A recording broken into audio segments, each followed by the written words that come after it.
Well, ladies and gentlemen, very, very big welcome. Again, we come to another week of Information Technology Project Management. Today, I'm going to be talking about Chapter 8, which is about scheduling, resources, and cost. Now, what I want to say is this information that is being covered here could be included in your midterm exam and in your final exam. So any exams you might have, this is the sort of things in terms of calculation you're actually expected to go and apply all of this information. So please make sure you are contributing with us in the tutorials, and please make sure you are paying a lot of focus to ensure that if there's anything you don't understand here, we'll be able to go and explain it for you, and you'll be able to go and apply that learning in the actual exams where you are expected to demonstrate all the learning that I basically taught you, including applying the technical information relating to information technology project management. So today, ladies and gentlemen, I'm going to go and talk about the differences between time-constrained projects and resource-constrained projects. You know, what's the difference between the two? We're going to identify what are the different types of resource constraints that are available. We're going to describe the concept of smoothing and how it is used on time-constrained projects. We're going to describe how leveling is used for resource-constrained projects. We're going to understand how project management software creates resource-constrained schedule. We're going to understand when and why splitting tasks should be avoided. In other words, you kind of start a job, stop the job, then start the job, then stop the job. This is called splitting. So we're going to talk about that concept and when we should really avoid that concept. We can identify general guidelines for assigning people to specific tasks. We're going to identify common problems with multi-project resource scheduling. When there's more than one project, how do we actually schedule all of these things in a way that, although they are going to be sharing the resources, how is it going not to actually impact negatively on our ability? We're going to go and identify common problems with multi-project resource scheduling. When there's more than one project, they all rely on each other or dependent on each other. We talk about that, even if they're not dependent on each other, even if they're simply going to go and have the same resources pool. And that's something we need to go and bear in mind. We're going to explain why a time-phased project budget baseline is actually needed. And we're going to create a time-phased project budget baseline. Not really created, just more like, just kind of more showing you in an example how it gets applied in practice. But we will be able to look at kind of applying it more a bit in the tutorial, especially when it comes to point number 10. This is just really a small picture. We realize for your project can't work even if we execute it perfectly. So if we work very hard, we execute perfectly, and the job won't be achieved on time, that actually means that we haven't really planned appropriately to be able to go and really drive the delivery of the good outcome. So we cannot really go and get the right outcome if we're not going to go and, if you want, plan appropriately and think about the right schedule, think about the right people that are available. We cannot go and really plan to go over budget and saying, well, if we go over budget, everybody's going to go and notice, and this is then they're going to go and cancel the project because they have their own political reasons. No, you have to ensure you are planning the projects that can be delivered, can actually add value to the organization.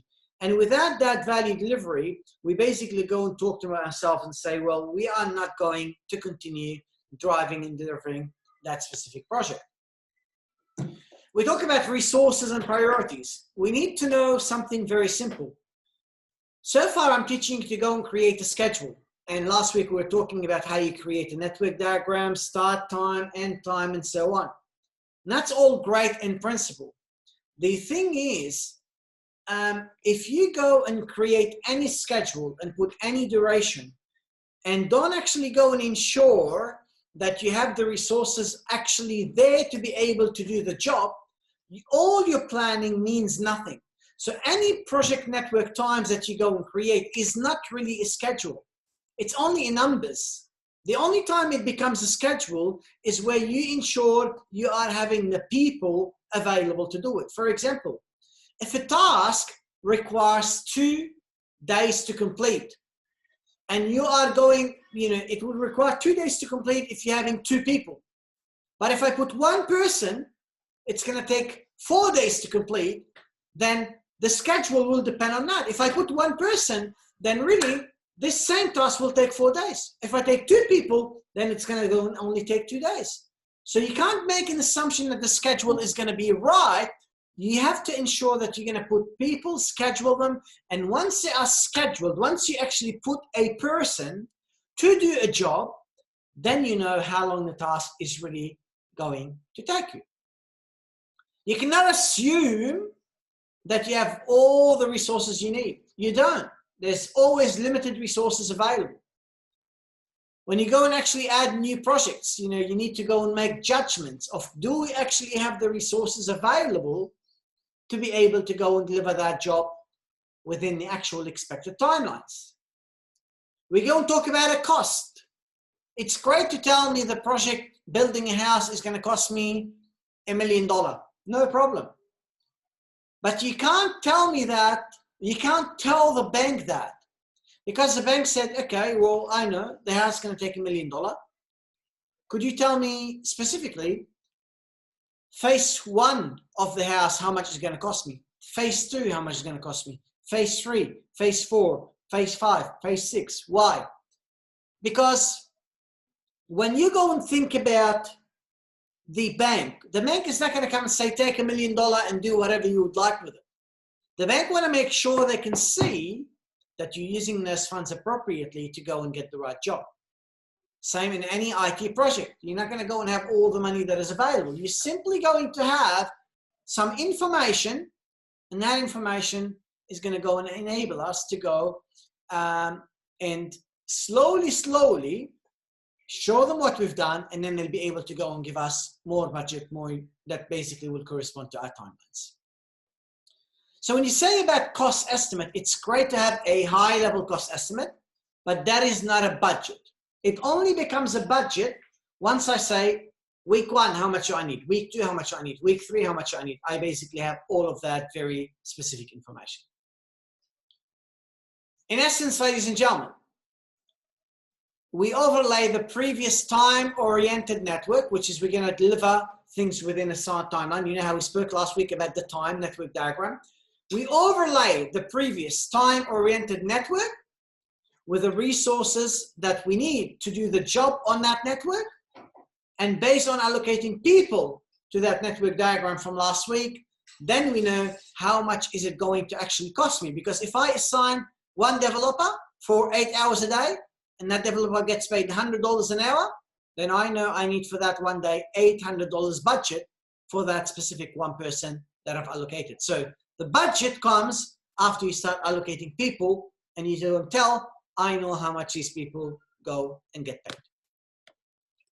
So when I create the process, the project planning, if you want, the master plan, there's a process. These are the main steps here, but there's one step before. The step before is we create a project charter. The project charter is really more about, let's kind of create a team, and let's go and actually make sure that people know that we're getting the commitment that is required to go and get the job done. So you go and actually create that charter at the beginning. And then from there, you create the scope that is built on that charter. Scope really goes and specifies, what are we going to be delivering? What's in the scope of what we're going to be delivering to the client? And what is actually out of the scope of what we are going to be delivering. Once I know the scope of what we're delivering, I create a work breakdown structure, which is really going all the way from high level, let's say build the software, to the detailed, module 1, module 2, module 3, module 4, to module 1, how do I build module 1, all the tasks required. And that's what we call a work breakdown structure. So you start from the end goal all the way to all of these lower levels that tells me all the tasks that I need to go and be completing. Then what I do for these tasks, I start assigning time. How long does each task is going to take me? And this is really where I start getting the actual scheduling. This is here. Okay, here there's no numbers. You're not putting the numbers. You're just creating the high level, level 1, level 2, level 3, all the way until you get the task that needs to be done. Here, we start really creating the network. What's first? What's next? And we start here putting the resources that we have, and based on the resources that we allocate for those tasks, we'll start getting the costs. How much is it going to cost me at any specific point of time? And for me, together, we go and receive what we call the master plan. And the master plan is really the big plan that tells me, okay, what I need to do, when do I need to do it, who is going to be doing it, and basically allow me to start really comparing when I was supposedly to go and get things done to when things are actually going to be delivered. Now, across all the project, there's a lot of risk, and that's something to bear in mind. And we need to really think about the risk before we start implementing the project. And we need to bear in mind that if we don't evaluate those risks appropriately, we might actually be facing a very unexpected delay that would go and inhibit the progress of our project. But you also need to know that you cannot really identify every single risk. Things might go and don't occur according to plan while you're progressing, and that's from there might also be a problem. Now we're going to think about the overview of a resource scheduling problem. When stuff and equipment are added to the schedule, we need to ask basically the following questions. Will I have enough resources for what I want to achieve? If I don't have enough resources, can I outsource some of my work to someone else to go and get the job? Are there resource dependencies? And does this impact on my critical path? For example, does the one task that I have and task 2, do they require the same resource so that that resource can't do them at the same time? He can only do those tasks in a sequential manner, and that could impact on what is my critical path at any point of time. Do we have any flexibility in using resources? For example, is there a lot of slack in the project, and because of that, instead of using a resource in day 1, I can use them in day 10 without really delaying the completion of my project? This could be something that is available that I need to go and really think and bear in mind. Is the original deadline that was created for me, is it actually realistic? Can we get the job done within the timelines that basically we were given? If not, we need to probably go and push things out, or maybe get more resources to try to finish the project earlier. These are all things we need to go and bear in mind when we're talking about the resource scheduling. A lot of time we need to think about a concept called resource smoothing or resource leveling. What is that? When you find out that you have some tasks that have a lot of slack, you tell yourself, well, instead of me using 5 resources on week 1, 2 in week 2, and 4 in week 3, and 1 in week 4, you start thinking, why don't I actually level the resources that I'm using? Why don't I go and try to see if there's a way for me to, let's say, use 3 resources consistently in my project? Or why don't I try to go and use 2 resources at the beginning and then maybe 3 resources later? So I'm not going to have 2, 3, 2, 3, just keep on changing. Why don't I level the demand for my resources at any point of time? And by doing that leveling, I am able to go and really put away some pressure from the tasks and from people who are actually working on my project. So the leveling is attempting to even add varying demands on resources by using slack. So if there's an activity that is non-critical, it is not on the critical path, I'll try to make the changes and delay that specific item. So we do it this way to manage resource utilization when resources are adequate over the life cycle of the project. A lot of time we talk about resource constraint scheduling. In other words, I do not have more resources to be able to get the job done, which means you can increase the duration of your project by delaying the start time of some activities, but you cannot go and get any more resources. So finish the project later, no problem, but do not tell me you want more resources because it is a resource constraint schedule. I do not have the ability to go and get more resources. Now, When I talk about a constraints in a project, I talk about a different types of constraints. Sometimes there's a technical or logic constraint related to the networked sequence in which a project activity does occur.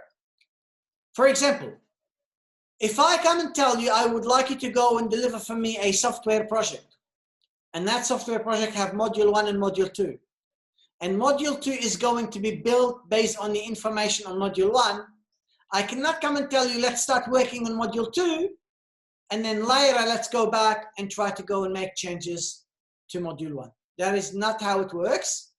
If we know we're not going to actually, if we know that they're related and they're linked together and module 1 needs to be done first to be the input for module 2, that's a technical or logical constraint. You cannot go and change that, whatever you do. Physical constraint, activities that cannot occur in parallel or are affected by contractual or environmental conditions. Imagine you are having a big project, and that project requires that you will have 50 people working at any point of time, and they all must be working from the office, otherwise you won't be able to go and get the job done as required. So what you do there is you go and say to yourself, okay, well, if that's the case, I'm going to go and try to use the office. But the office, you go and find out, only could fit maximum of 40 people. That's a physical constraint. Although you need to get all the people together to be able to go and get the job done, you are unable to go and actually do that. And the reason why is simply because you have what we call something called a physical constraint that is going to actually limit your ability from getting the job done. The third thing to think about is what we call a resource constraint. The absence, shortage, or unique interrelationships and interaction characteristics of resources that require a particular sequencing of project activities. For example, you do not have enough people, you do not have enough materials, you might not be having enough equipment to be able to go and work on getting the job done as you are expecting to go and get them done. So really it's about thinking about all of these various items, what we call a constraint that really goes and inhibit our ability to get the job done. My friends, do you have any questions at all? Are we all good?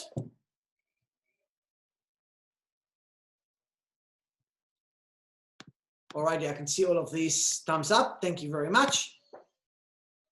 So I'm going to show you some examples of all of these constraints. So you can see here, guys, a number of constraints. Thank you, Japneet, and welcome. I now have 23 people logged in. Thank you very much for all of those who came a bit late, but I really appreciate you joining us in the classroom. Just continue joining all the time, guys. Well done. Now, let's go and continue. We talk about a constraint. I'm going to give you a constraint example. So if you go and think about a technical constraint, start, pour, frame, roof. I cannot put the roof before I put the frame. I cannot put the frame before I put the concrete. I cannot test before I code. I cannot code before I design what am I going to code. So things need to go and happen in a certain structure and level in order for us to ensure that the job will go and deliver as expected. Another example is for a resource constraint. So if you go and look here, you basically identify here that we have, okay, plan, okay, and then after the plan, I want to go and try to implement that plan. And when I talk about implementing that plan, and that plan is for a wedding, by the way, there are a number of tasks that I need to be able to go and complete. One of them is, let me go and purchase refreshments. One of them is, let me go and decorate the hall. One of them is, let me go and actually hire the band. And then finally, after I do all of these tasks, then we'll have the reception that we are going to be needing. So if we go and say, all right, I want to go and do all of these tasks and I want to do them in parallel at the same time, then you cannot be, buying the refreshments and decorating the hall and hiring the band all at the same time. So you can, but that means you are going to be needing to have more than one resource to be able to go and ensure the job is going to go and get done within the timelines that you are expecting. So if there's only one person really available for this same job, you can still do them. But the question is, how am I really able to go and do them? And the answer is very simple. You can get it done by ensuring you do them in parallel, in sequential. So you can hire the band first, then you can go and decorate the hall, then you can go and purchase refreshments, and from there you'll be able to go and really go and have your reception. Why? Simply because we do not have enough resources to be able to go and get that job delivered as quickly as you want and as we've said.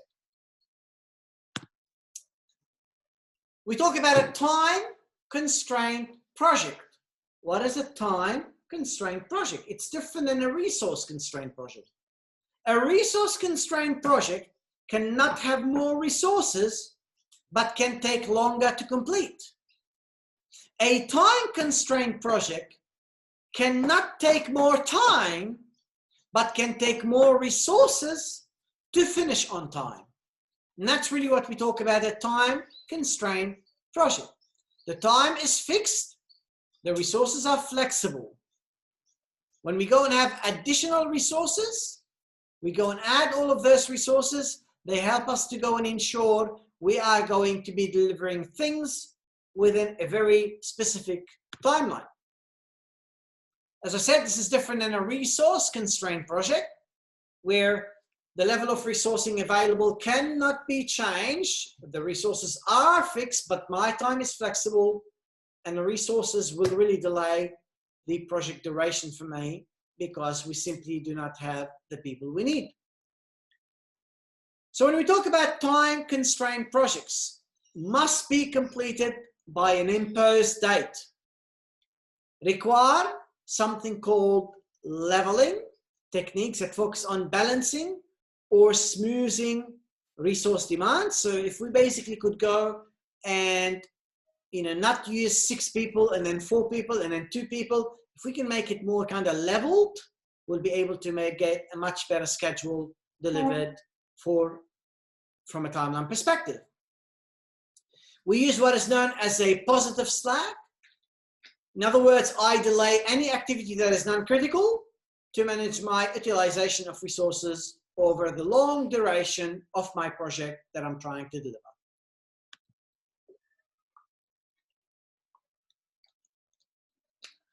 You can see here a small example, a botanical garden. We have 3 resources, 3 backhoes, and we want to go and increase how much are we utilizing the resources that we currently have available. So the question is, how do we actually go and kind of increase the resource utilization? The way that it works is this. You look here at a standard normal operation.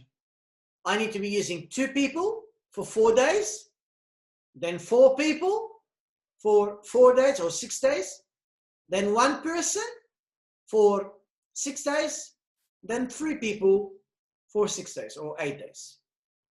So you notice here 2, 4, 1, 3.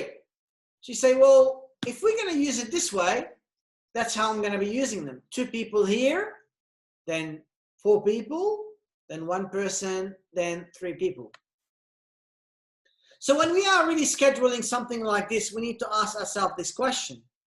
Is this really the best way for us to go and actually operate?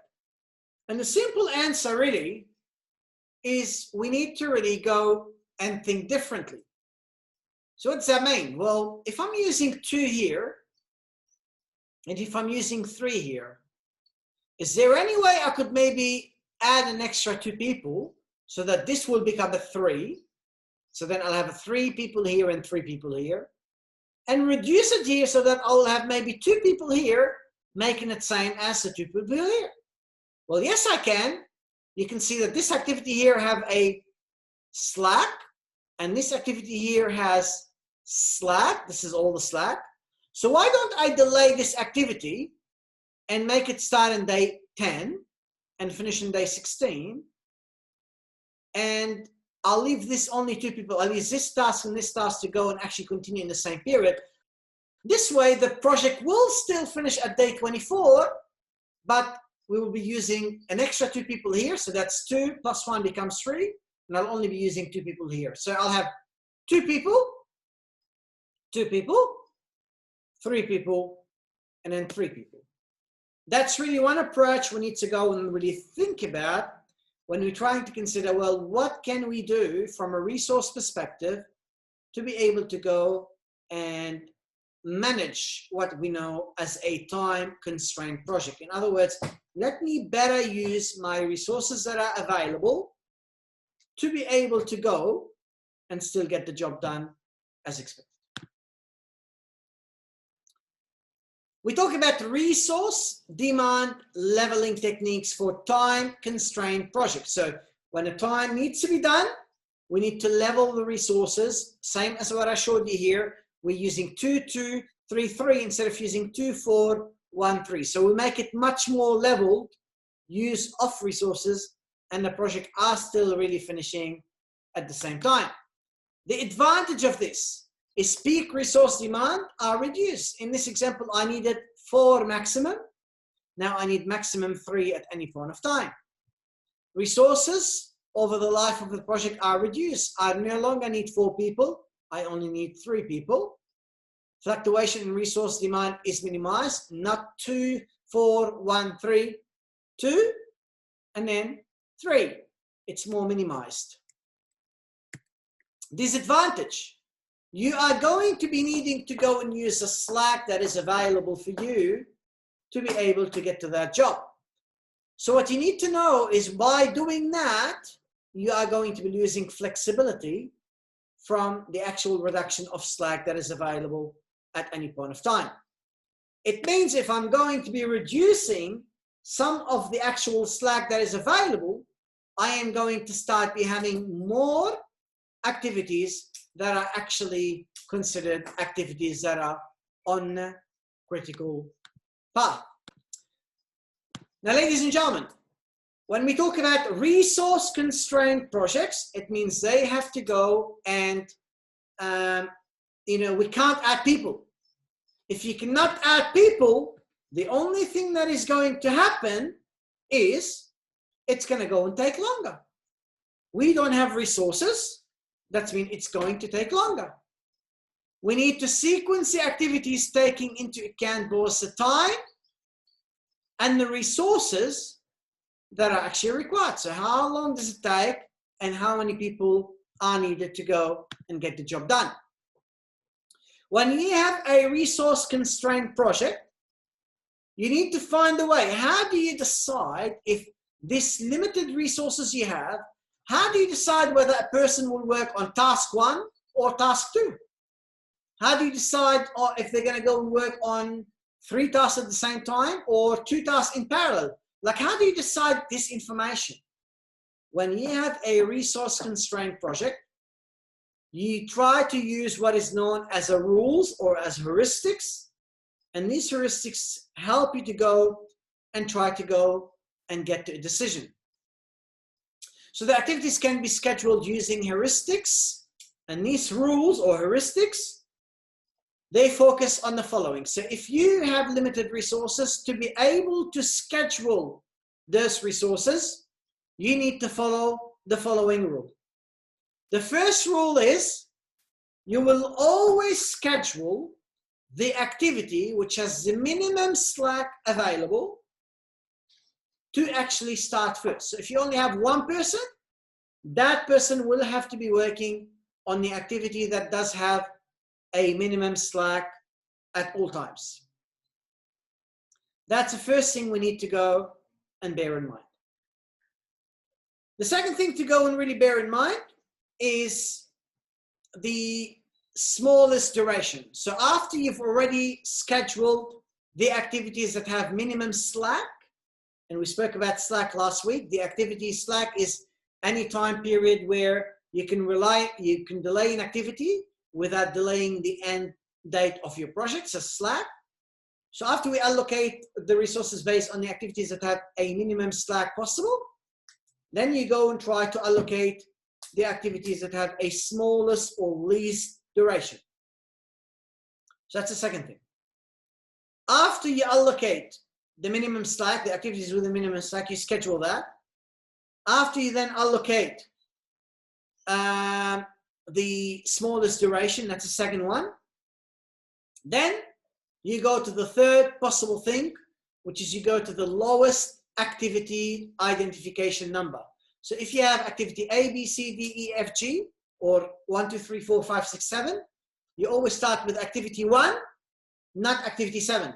So you start with the activity with the lowest identification number when you're trying to decide what you're going to be scheduling to go and get done. Now, if we talk about the parallel method, this is the parallel method that we use to be able to go and apply heuristics. The parallel method is let's use all of these rules in parallel. Let's look and consider minimum stack, smallest duration, lowest activity in parallel while we're trying to go and apply. It's really an iterative process starting at the first time period of the project and scheduling period by period the start of any activity using these three rules that I basically just mentioned now. Let's look at this example. Now, I want to ask you, I gave you the rules. I said we do minimum slack, smallest duration, and then lowest activity identification number.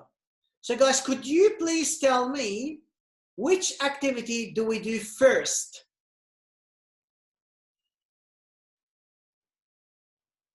Which activity do we start with? You can type your answer if you want to. Yeah, type your answer. So what's the activity number I'm going to be starting with, guys? Anyone?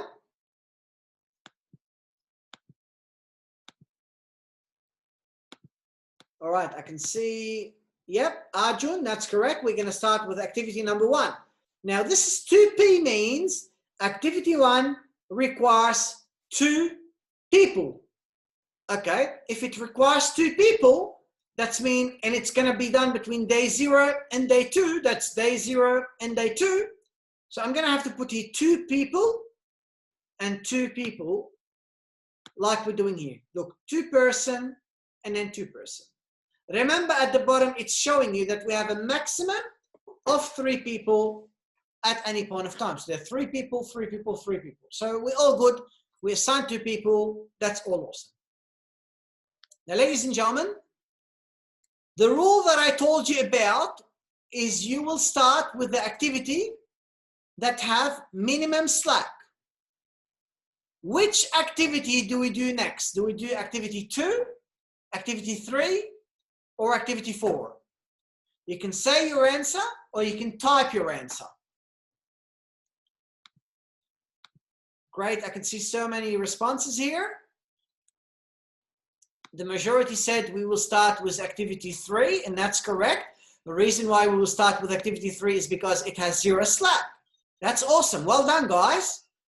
So the reason why we would start with activity 3, because it basically requires, it has 0 slack, and it requires 4 days. So it's between day 2 and day 6. So it will start in day 2 and finish in day 6.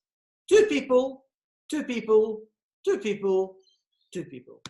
And that's really what we do here. Sir, can I make a question, please?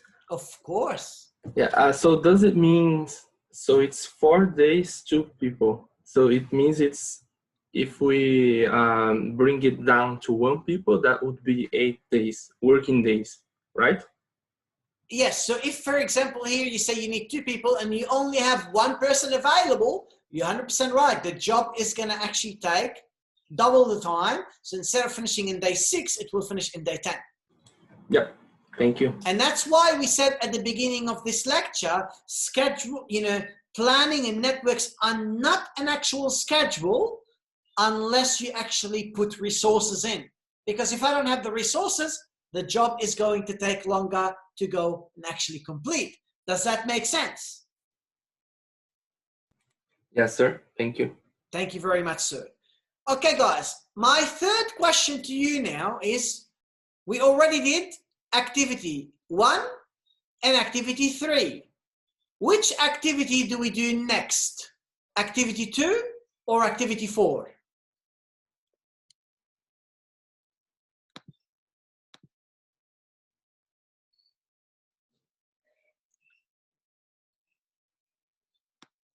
We cannot do activity 6 just yet. We would usually try to do the activities in parallel. You could do it, but you need to also think about all of these activities. If you actually don't start with activity 2 and 4, it will delay the overall project, because the project cannot be completed before activity 2 and 4 needs to be completed. So even though you might go to do 5 and 6, well, so what? If you don't do 2 and 4, the job is not going to be completed. So we need to think between activity 2 and activity 4. And I told you, we usually do the second rule is the activity that have the minimum duration. Which one has the minimum duration? Is it activity 2 or activity 4?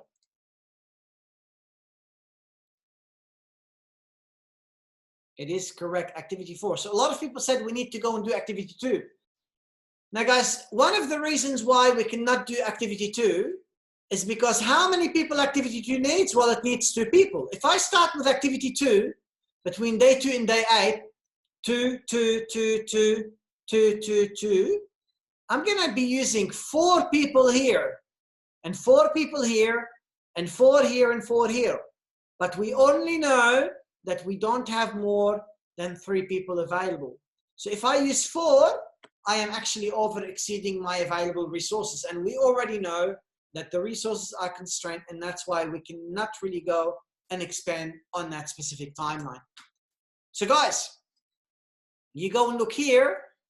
Did anybody, can you tell me, would you change your mind now? So do you think we should do 2 or 4 now? Which one should we do, considering the resources that is limited? Which one, 2 or 4? 2.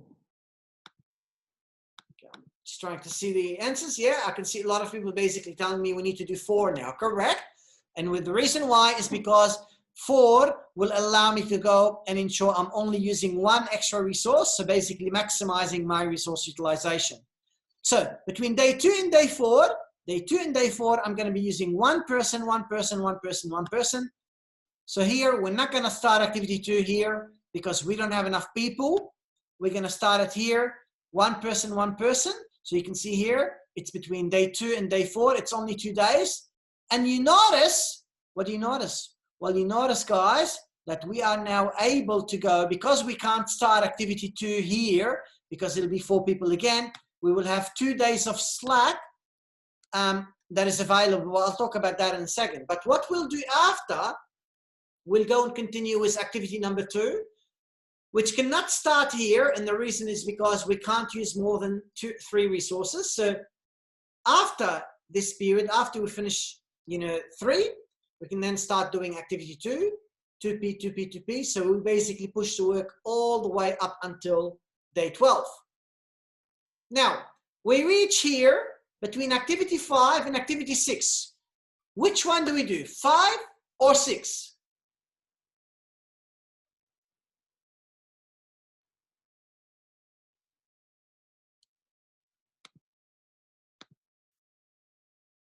All right, I can see people answering 6. That's correct, because it is the minimum slack available. So 6 could start in day 6 and could finish in day 10. So I'm going to make it start in 6 and finishing in 10. And that's really what we spoke about. So now I have 2, 3, fully used, fully used, fully used, fully used. So I can't really use anything more here. I have to start using things from here. Now I have 2 more activities left. I have activity 5 left and 7 left. Which one do I do next?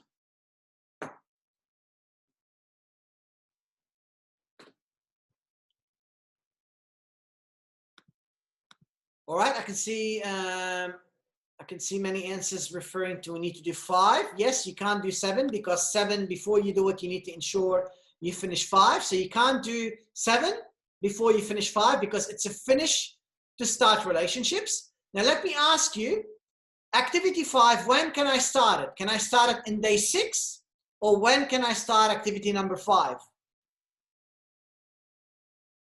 Which day can I start activity number 5, considering that I only have a maximum of 3 resources?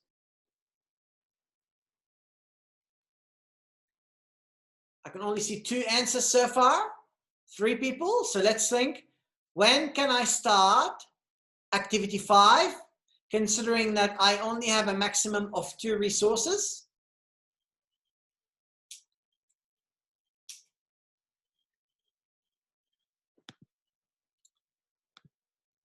All right, so a lot of people are saying, yes, we're going to go and start on day 10. That's correct. We're going to start it here in day 10, and it's going to go in D for 2 days. So you can see we cannot start it here because there's already 3 people. So we started straight here. That's 10.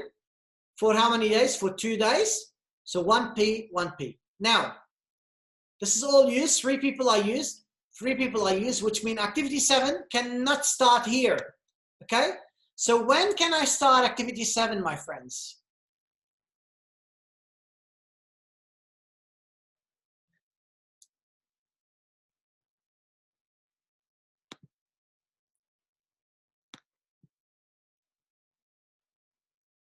All right, well done. I can see all of these correct answers. Yes, so we can start in day 12. It's 1 person only we need. So 1 person for 2 days, 1 person, that give me the end of the job. So that's the resources available and that's the resources we've used. So 2 is here. You know, these ones here, we have a slack. Why do we have a slack here? Because if I delay this activity by 2 days, the whole job will still continue working. I can have here, you see, I'm not overusing my resources. So even though I can delay these 2 here and start them in day 4 to day 6, my project will still finish on time. Why? Well, simply because you can see I'm using 3 people here. I'm using 3 people here. But I'm only using 2 people here and 2 people here, which means I could still use an extra person here, which means I could delay this item or this activity 4 to start in day 4, and that's really won't really have any impact on my due date delivery of my project. 2 people, 2 people, 3, 3. You can see here, 2 people, 2 people. This is kind of picked up from here. 3 people, 3 people, 2 people, 2, 3, 3, 3, 3, 3, and here 1 person. Now you can see this activity A, early start is 0, latest finish is 2, slack is 0. Activity 2, early start is 6, and latest finish is 12. Activity 3, early start is 2, latest finish is 6. Activity 4, early start is 2, latest finish is 6. And we have a 2-day slack. 2, 6, and we have a 2 days of slack.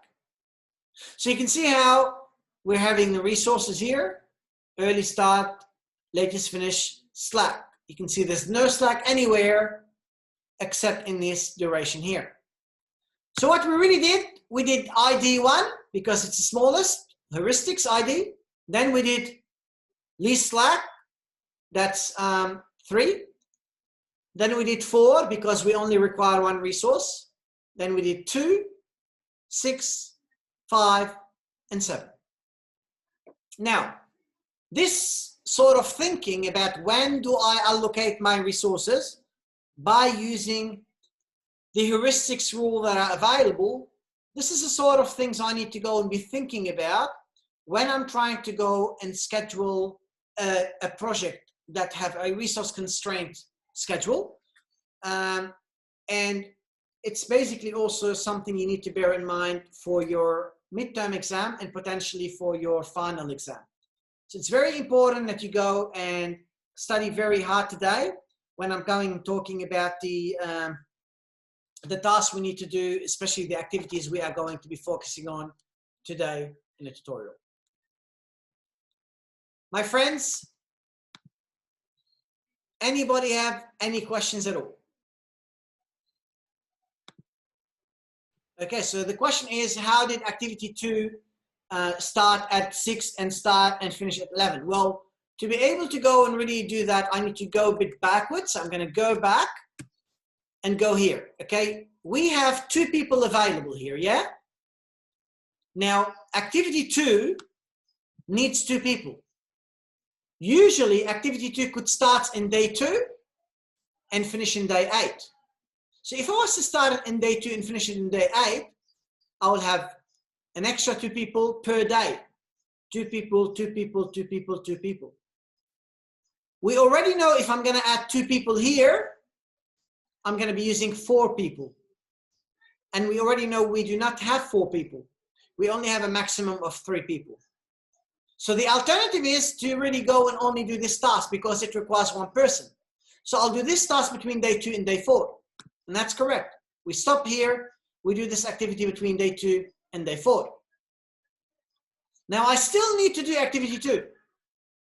But I'm still unable to do activity 2 in day 4 to day 6 because if I add 2 people, it's going to be 4 people and 4 people, which is beyond the available 3 people I have. So the only option that I have available is to start activity 2 after day 6. Why? Because then I will have enough resources to be able to go and work for 6 days. If I put 2 people, 2 people, 2 people, 2 people, 2 people, and 2 people, that's okay because my resources, I do have 3 resources available, which is more than the 2 resources that I have. So here I need 2. If I assign 2 people, I will still have an extra person because I have 3 people. But if I put them here and start here, I will be using 4 people and I don't have 4 people available. Does that make sense? Yes, sir. Thanks. Perfect. You're very welcome. Any other questions?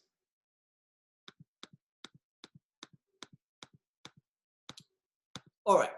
So ladies and gentlemen, this is what we have here. The project is now finishing in day 14. You can see here early start for, let's say, activity 4. Early start, latest finish, and Slack. Early start, latest finish. So early start, 2. Latest finish, 6. Slack is 2. We already calculated that, and we know we have 2 days Slack. And we already know that the project duration has increased from day 4 to day 12. It's now actually went and increased from day 12 delivery to day 14 delivery because we have a resource constraint. We cannot get more resources, but we can definitely go and increase the timelines of our project. Does that make sense?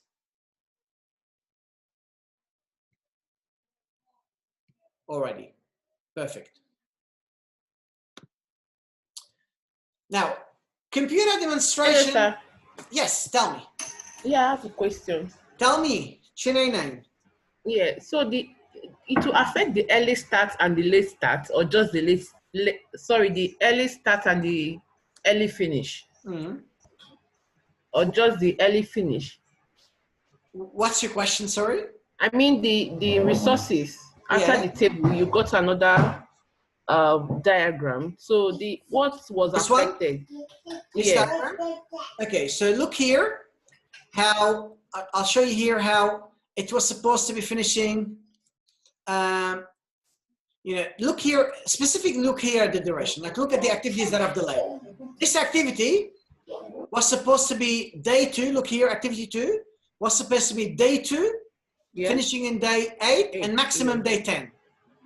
Okay? Okay. Yeah. Now it's finishing in day 12. Sure. Okay. This activity, the activity 5 was supposed to finish in day 10.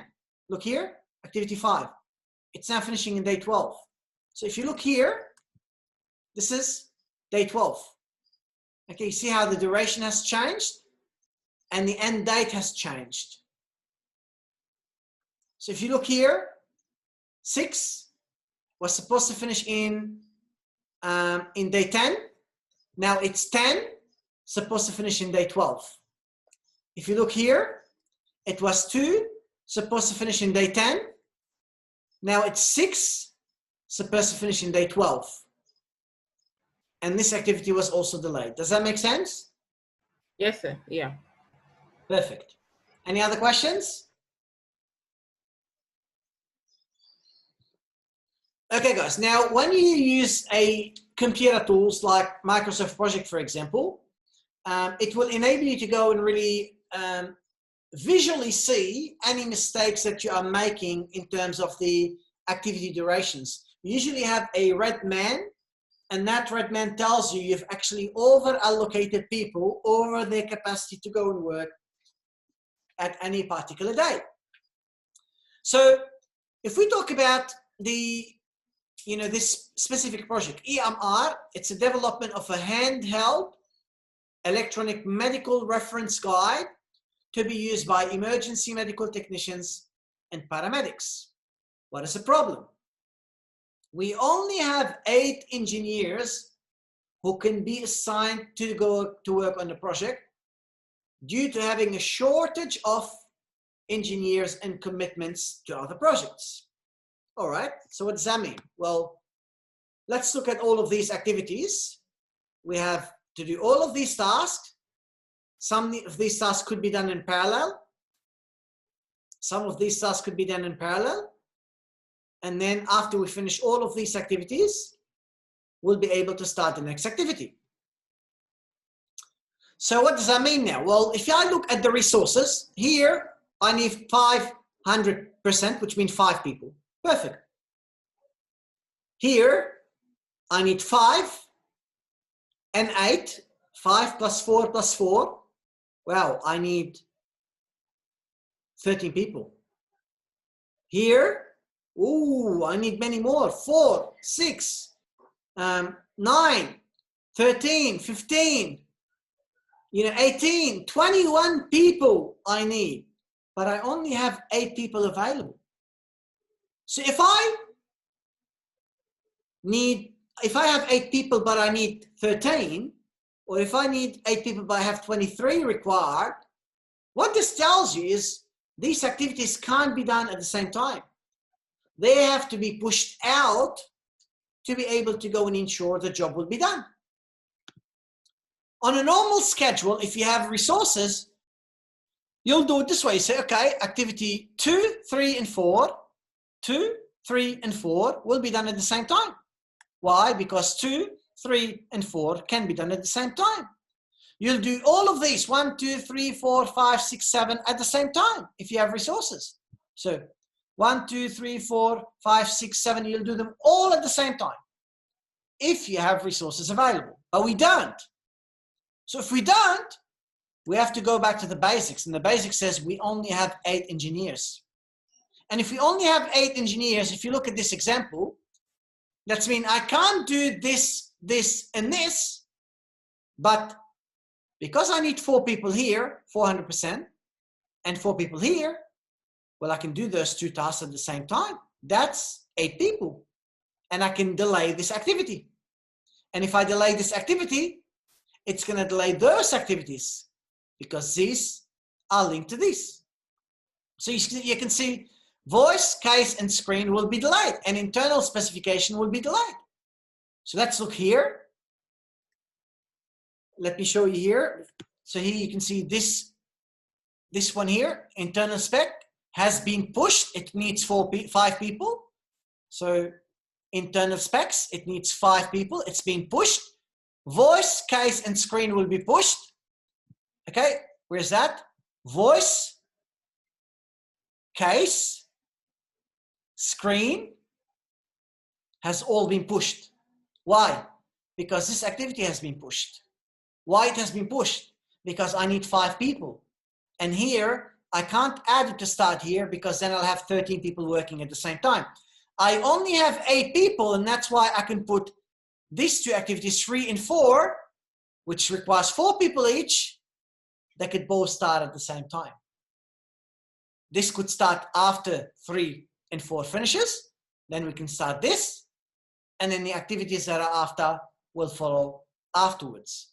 So you can see here, guys, if we have 8 people available, and if we go and assume that each person goes and actually work 8 hours a day, what it means is I have every day a maximum of 64 hours available per person.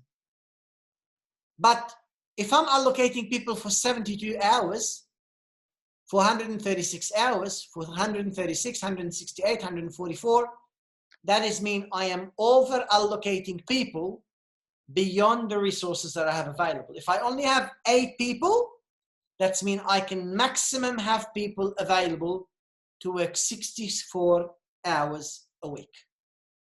You can see in every single day, they're actually working more hours than what we are actually expecting. All of these activities, if you're going to do them all at the same time, I need 168 hours. So you can see based on these hours that we are over allocated. This is the maximum. We have 8 people. This is the maximum. This gray level at the bottom, allocated. Everything over is extra. We do not have enough people to be able to go and do this job. And that's why we are actually delaying the start of some activities like this activity so that it's going to start at a later stage. It cannot start at the same time. It's going to start at a later stage to get the job done. My friends, does that make sense? Is that clear?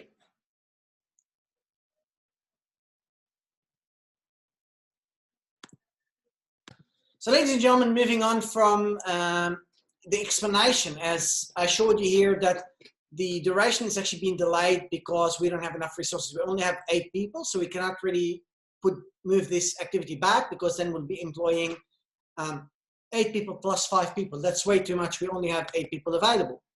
Now, when we talk about a resource constrained project, if it's resource constrained, it will really reduce the delay, or if you want, at least as possible, you will try to reduce the delay in your project if you're trying to manage a resource constrained project. But you don't have much flexibility really. Like things won't go according to plan. You know, many activities will go and potentially becomes more critical. The scheduling becomes much more complex because you basically can't get any more people. It could make the traditional critical path no longer meaningful. You might have some other critical path because the activities can't be done at any particular point of time. So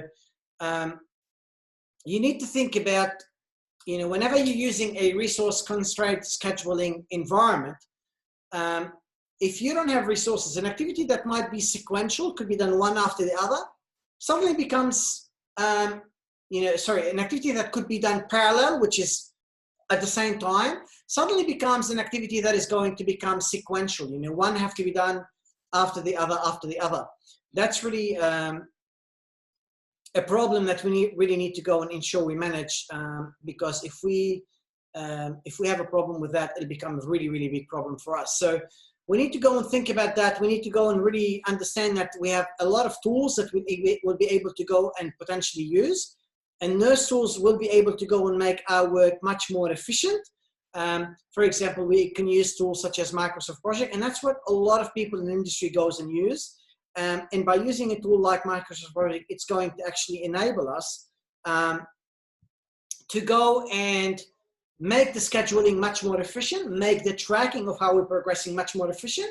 And it's really something really, really, really valuable. So if you're going to go and work on your assignment to be able to create for me a plan, I do highly, highly encourage you that you'll go and rely on creating all of these plans by using the Microsoft Project tools, even if it's difficult, even if you're going to go to the KOI to go and do that there, I really recommend it because the learning that you're going to get out of there is going to be something that is really, really valuable when you're going to go and actually try to implement that in practice. A lot of time we split an activity. Splitting is like you start the activity, you stop, you start, you stop. Guys, let me ask you a question. If you are studying for my project management subject, and if you are studying lecture 1, what's the impact from a time perspective if you start studying, then you go to work, then you start studying, then you go to work, then you start studying, then you go to work. What do you think the impact is going to be? Is it going to impact on how long is it going to take you to get the job done if you keep on splitting the task? What do you think?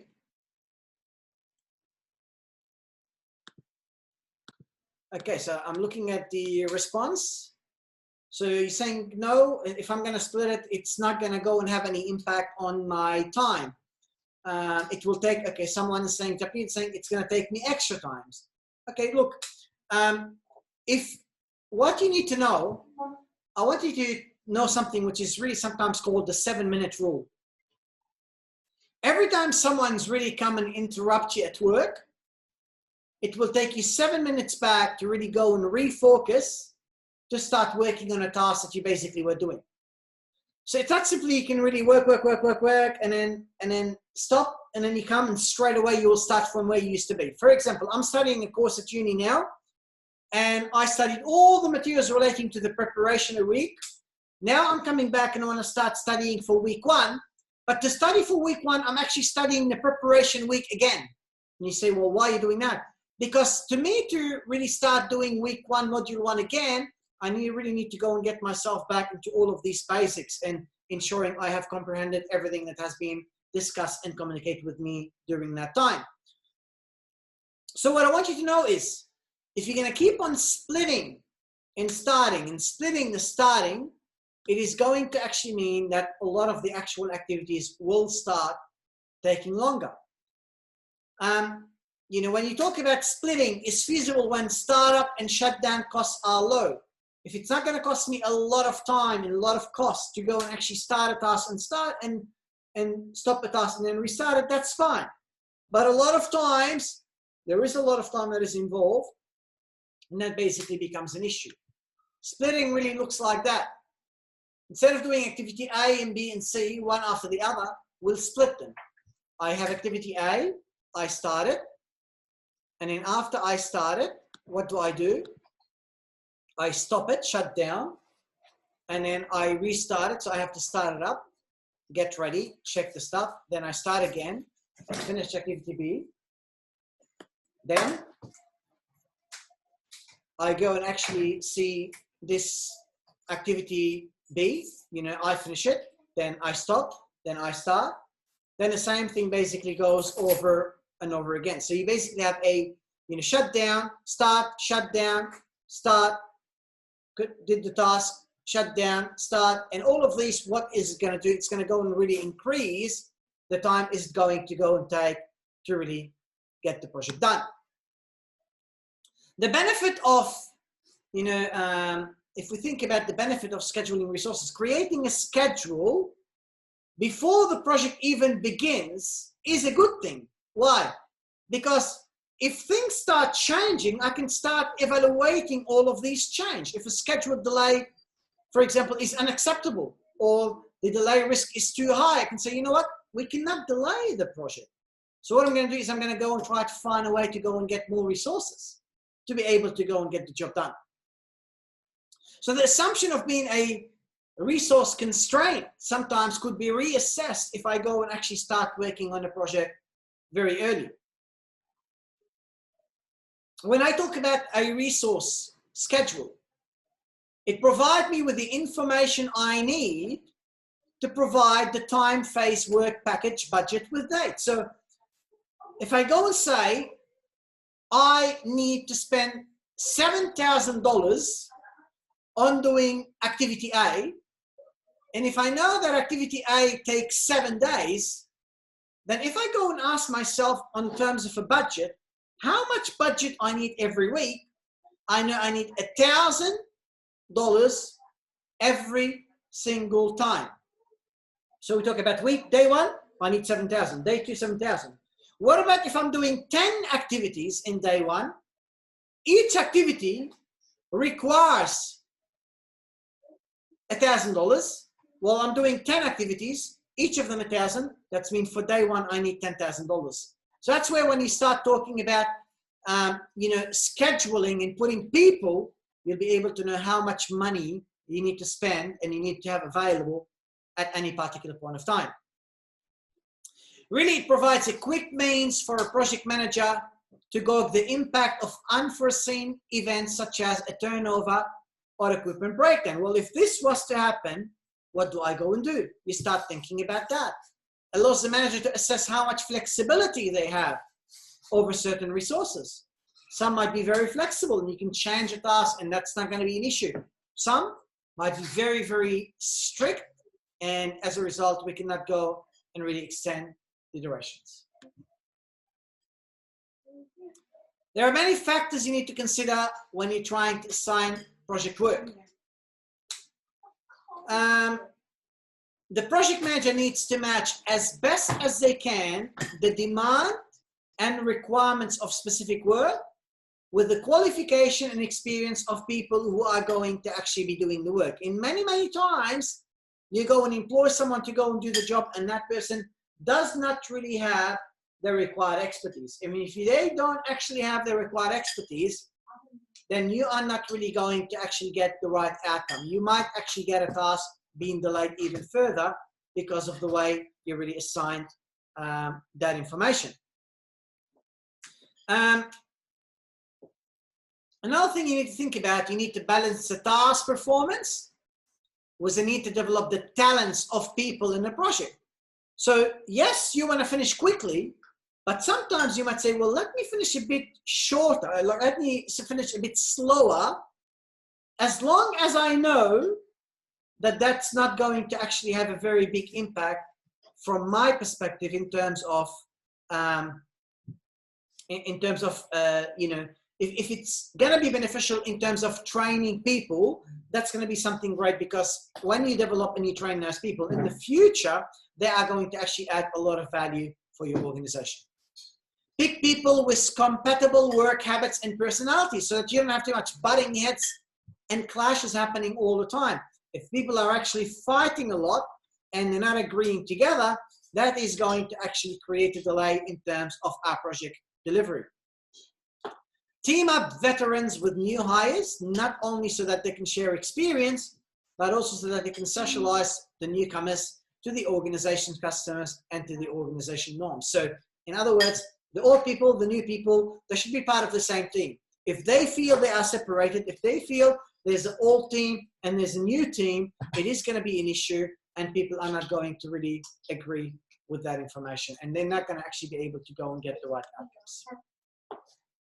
Now, a lot of times we have a multi-project scheduling. So we have more than one project, and the scheduling really affect each other. So we need to really think in a realistic manner, how can we go and create all of that various scheduling?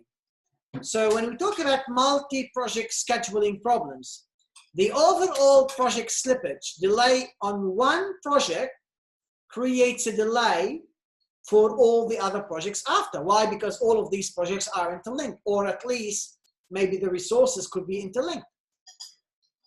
When there's more than one resource, there might be inefficient resource application. In other words, the peak and valleys of resource demand create scheduling problems and delay the project. We might be having one day 10 people, one day 2 people, one day 6 people, one day 4 people. That could be an inefficient way of allocating resources that will negatively impact on my project. We have also something known as a resource bottleneck. Shortages of critical resource required for multiple projects causes delays and schedule intention. Let's say we would like, for example, to have a specialized developer to come and work on things for us in the organization, and that developer is only available to work for 20 hours a week while we want them for 40. That is what we call a resource bottleneck that could really go and increase how long it's taken us to go and get the job delivered to our clients. So what do you do? How do you manage a multi-project scheduling problem? Well, the best way to go and do it is you create project offices or departments who can see the overall scheduling of resources, not only across your project, but across all the various projects that are available. In other words, multi-projects. And when I talk about an organization, we talk about a portfolio, and I spoke about that earlier. We talk about portfolio of more than one type of project. It could be software, hardware, network projects. This is a portfolio of projects. We might have a program of projects that might relate to the software area, and we might be having projects we are working on. So these people who are going to go and becoming the project office or department, they will go and really create all of these scheduling of resources to ensure they are best used in the best efficient manner across various times. Use a project priority queuing. Or you might say, well, the way we're going to allocate resources is based on the first come, first served basis. So whoever comes first and asks and say, I want resources, I'm going to go and really allocate all of these resources to them. Centralized project management. Treat all projects as part of one big mega project. And this way, you ensure you look at all of these mega projects and you can ensure that people are evenly and appropriately allocated to all of these projects. If you do not have enough resources available to be able to go and get the job done, then one of the things you have available, you'll be able to go and actually implement is you will be able to go and try to outsource some of the actual project work. And let's say, let me go and get someone externally to go and work on a task rather than really having people inside my business working on it, which might not be the best use of my resources. Guys, there's really a small question I would like to ask you here. We talk about the cost. The cost must be based on the time period so that finances can allocate funding. In other words, you need to know how much money I need in week 1, how much money do I need in week 2, week 3, months 1, months 2, and so on. By knowing that information, we'll be able to get clarity on how much fundings I need to go and allocate at any point of time. So my question to you is the following. If my planned cost for 10 weeks, if there's a project and that project will take 10 weeks, if for the 10 weeks period, I have a budget of $4 million, and if at week 5, which is halfway through my project, I have spent $2.4 million, did I actually overspend $400,000? Have I spent more money than what I should? Have I spent $400 more than what I should? Yes or no? Could you please start typing your responses to me, please? No. So the question is, I have a project. The project will run over 10 weeks period and we'll have a budget of 4 million. At week 5, I've already spent 2.4 million. Did I actually overspend by $400,000? I only have one written response so far. I'm going to give a chance for more people to really go and give their responses. Alrighty. So I'm having almost everybody saying yes. I have Kevin. Kevin is saying depends if we are ahead of time. So I might have spent more money, but did I spend more money because I finished much more work than I need to? And the project is now going to maybe finish in 9 weeks. So that's one thing you need to go and bear in mind. That's correct, Kevin. You know, it depends if we are ahead of time. Shinane said, yes, but also it depends. A lot of people said, no, we have overspent. Guys, the answer, the real answer is maybe yes and maybe no. We simply need to know, are we ahead of time or are we not ahead of time? This is really something we really need to know about. This is another reason why we need to schedule costs, because we can say, okay, let me look at the cost. I was spent to actually spend 400,000, 200,000, whatever they are, and we were supposed to do this work within, I don't know, 2 weeks, 3 weeks, 4 weeks. You'll be able to then comparing your baseline. Your baseline says how much work you needed to have completed and at what cost versus how much work you've actually completed and at what cost. you can then compare. If I have spent 100,000 and I was supposed to spend 100,000, that's great. But if I spend $100,000 and I only achieve half of what I was supposed to be delivering, then that's a problem. Because for the $100,000, I did 50% of the work I was expected to really go and complete at any particular point of time. So something to really go and bear in mind. So that's why we create the baseline. From the baseline, we'll be able to go and really make a lot of comparison in terms of what have we actually achieved and what we were planned to be able to achieve. And that, in my opinion, could be a question that comes in your final exam. It's all about the planned value versus actual performance. And that's something I haven't really explained yet, but something for you to really go and bear in mind for the future. So we need to go and create a time phase budget. When I talk about a time phase budget, how do I create a time phase budget?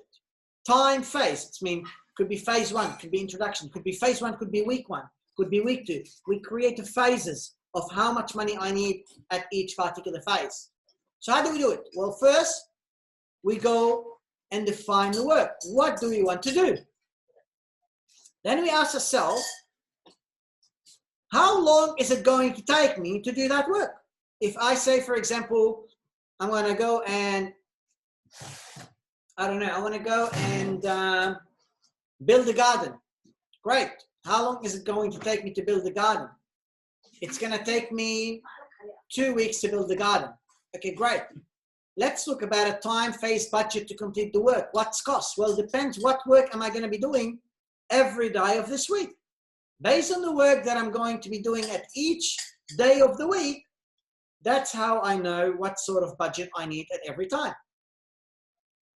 Identify resources needed to complete the work. How many resources I need? I need 1, I need 2. How many people I need? Identify who is responsible to ensure the work is done. And then after that, let's start doing the monitoring to see how well is the work actually progressing.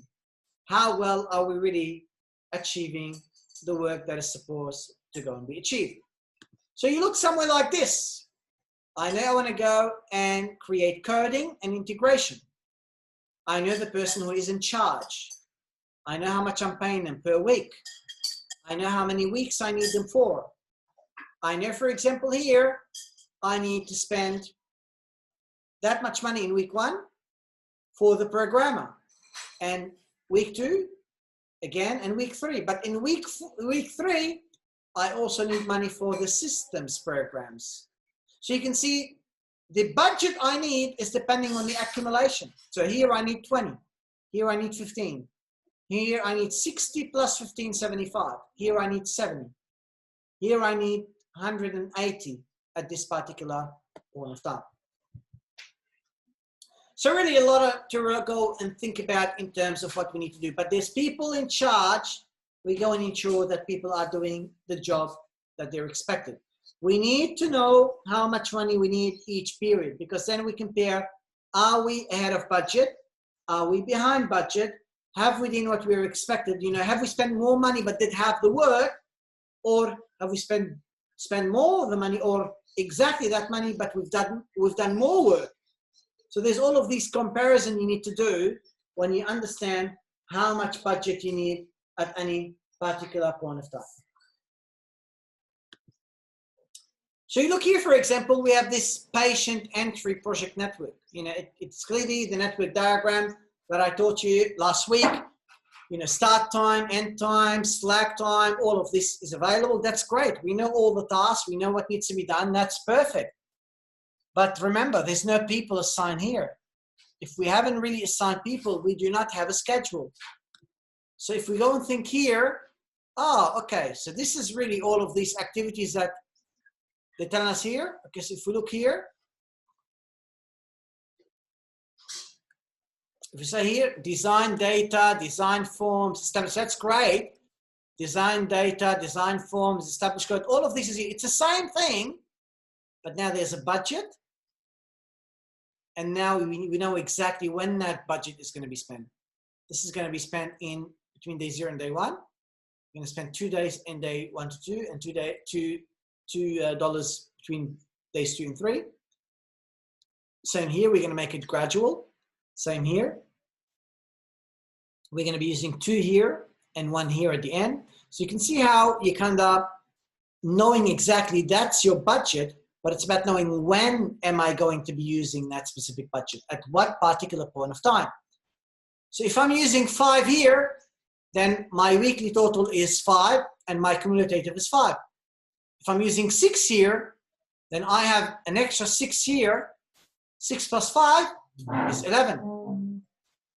If I use 4 here, that's my weekly budget 4. 4 plus 11 is 15. If I use 3 here, 3 plus 15 is 18. If I go and use 3 here, 3, and before we were 18, it's 21.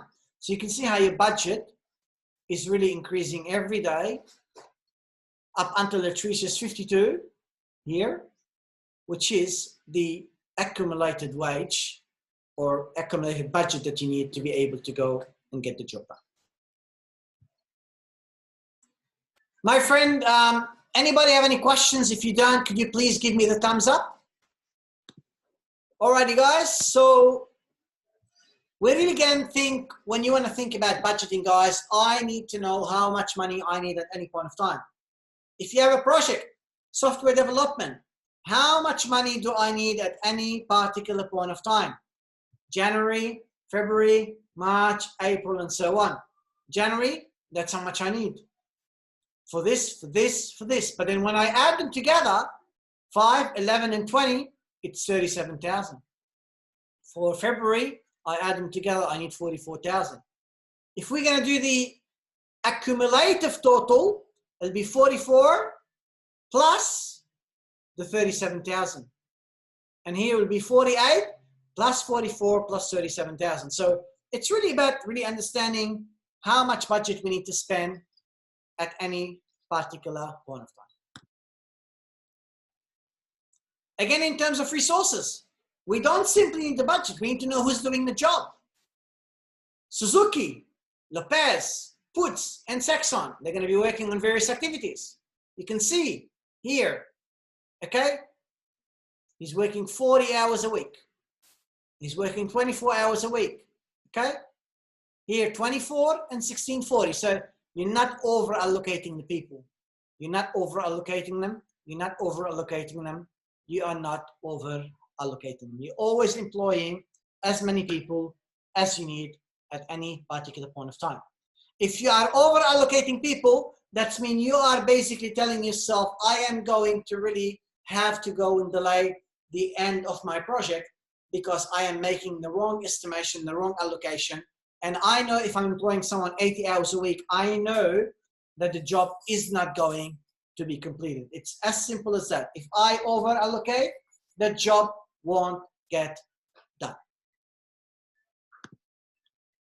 My friends, this brings us towards the end of today's session. Does anybody have any questions you would like to ask me?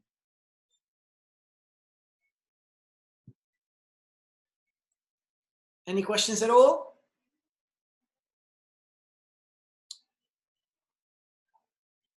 Alrighty guys, I need you to review the lecture slides, tutorial materials, and the notes you have really taken. I need you to go and make sure you read chapter 8. I need you to continue preparing for your midterm exam, which is really coming up in week 6. I've already set out that exam and set out how I would like to go and deliver it. It hasn't been approved just yet, so once it's approved how I'm going to go and do it, I will let you know. But all of this has already been allocated and set up and really ready to go. I want you to always remember that I really care so much about you and I appreciate all of your efforts. And it's all about pushing you to keep on reaching your full potential. So keep on working hard, my friends, so that we are going to ensure we're going to go and help you to get the full potential that you guys deserve. You guys are going really, really well at the moment, working very hard, and I really, really appreciate all your effort. I'll see you very, very soon. Thank you for your time.